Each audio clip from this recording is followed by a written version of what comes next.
Okay, continuing with this same middle pulley is the new one, of course, and it's going to go this way when it's going up from the bottom. And there's a specific way the washers have to go. The little one, of course, goes right on top of the bearing.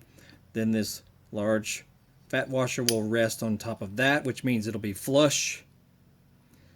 That makes sense. That'll all be flush going this way. Then your large bolt here will go up through it, which will be like this. Okay, so it's going to look like this when it's installed, facing up, of course. And that portion there will be going up as well. And then this will go up to that plate. Not sure the technical term for that thing, but it's basically the engagement plate. When you engage the blades, that plate will be sitting here. Actually, it'll be here, then the plate. Then there is a slot in that plate for this little notch, this little bend right here. It'll rest right in it, and that holds the blade or the belt in place here. So it'll kind of look like this, from facing it from the left side of the mower. Then this little guy will face downward, and it will go through that plate. You notice it goes through this hole, then it goes through the big plate as well.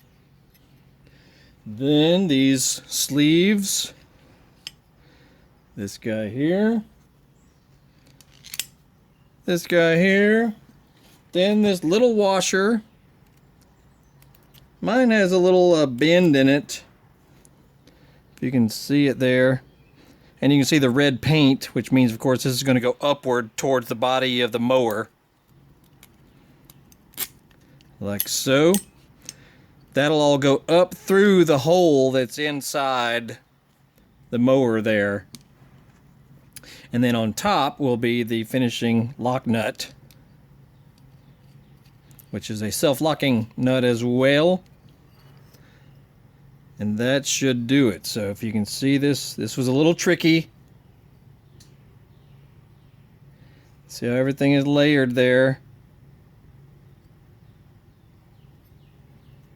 I almost got off track myself when I was trying to put it back together. But fortunately, I looked back at the video that I just shot, which you look at the previous video, and it showed how everything was already assembled. Always helpful to shoot video or take pictures, as you're removing stuff. I do this on no matter what I'm working on, no matter what vehicle. Because you just never know, and sometimes a diagram just doesn't, get the message across well enough. Anyway, there you go. That's that. Check out my previous video working on swapping out this pulley, which is basically in the center. It's not on the deck itself. This is the one above it. That's from the PTO blade, or the PTO belt. That will engage the main deck. Alright, there you go. We'll be back if we got any other updates.